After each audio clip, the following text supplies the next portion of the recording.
Hi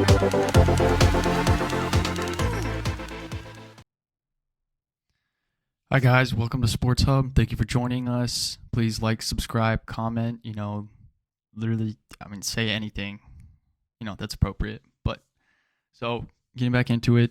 So we're going to take a look at the Celtics today, where they stand before the deadline here. We know as Celtics fans that they need to make some kind of move, whether it's for Eric Gordon, some kind of buyout piece, or just somebody who can help contribute to the team winning. And we haven't seen a ton of that this year. Recently they've gone on a nice streak here. Hopefully they win today against Orlando. But so getting into it, the Celtics need to make a trade. And we know it's not going to be JT or JB, because why would they trade them? That would be just utterly dumb. So we move on to the rest of the pieces. We have Dennis Schroeder. We got Marcus Smart, Josh Richardson. We have Rob, who could potentially be moved. I don't think they're going to look to move Rob at all, just because of his age and his potential. I would think they might be looking to move Horford, but he's integral into some of these games that we win. With that being said, I know that the Celtics need a consolidation trade, so to speak, which would be like a 3-for-1, essentially. So you're trading, say, Richardson, Smart, maybe you add in some picks and another young guy, and you can get a third star potentially. But I think what the Celtics are more or less looking at is a veteran piece who can shoot, defend, maybe create a little bit off the ball. And I think I'm basically just describing Eric Gordon here, which would be an amazing move for the Celtics. But as we all know, there's plenty of teams who are looking for that kind of a player. So with that being said, the standings look a little bit like this. It's Miami 1, Chicago 2, the Bucks 3, Philly at 4, Cleveland at 5, and right now Toronto's at 6, and then Brooklyn is at 7 after they just took a loss to the Nuggets, and the Celtics are at 8, Charlotte at 9, and Atlanta at 10, Washington at 11, the Knicks at 12, Indiana at 13, and then Pistons and Orlando. So that rounds out the Eastern Conference.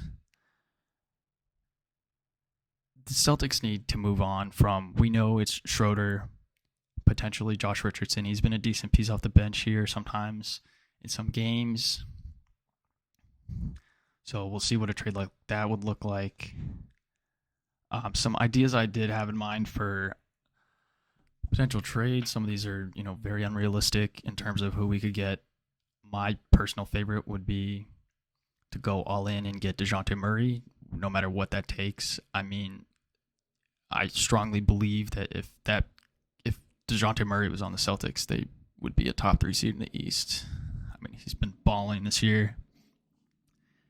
Along with the fact that JT and JB just need a creator to kind of set them up in some spots, because, I mean, I can't imagine how exhausting it is holding the ball the entire game and then having to also distribute to your teammates when you're not really that great of a distributor. I mean, Tatum and JB have grown a lot in that way, but they need a true point guard on this team, a true point guard. So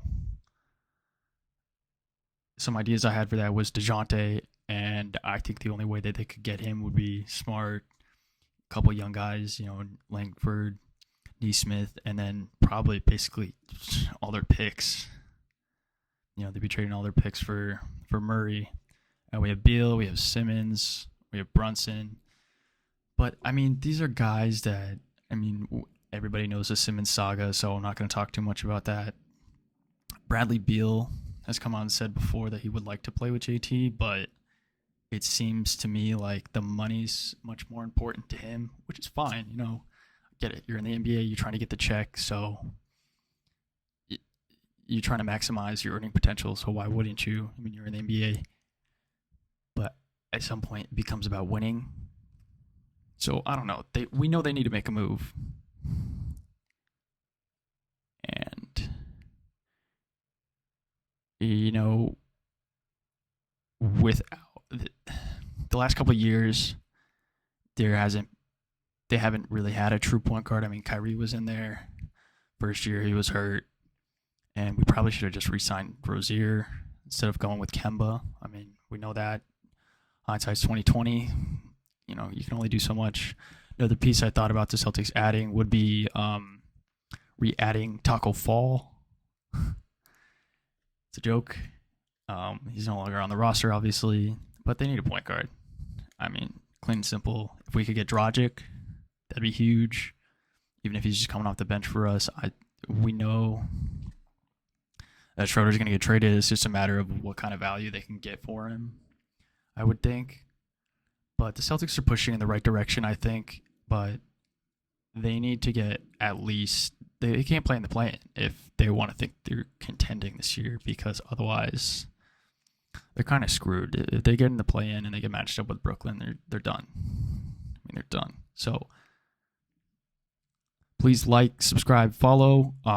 Leave anything down in the comments below. I appreciate you guys. Thank you. Bye-bye.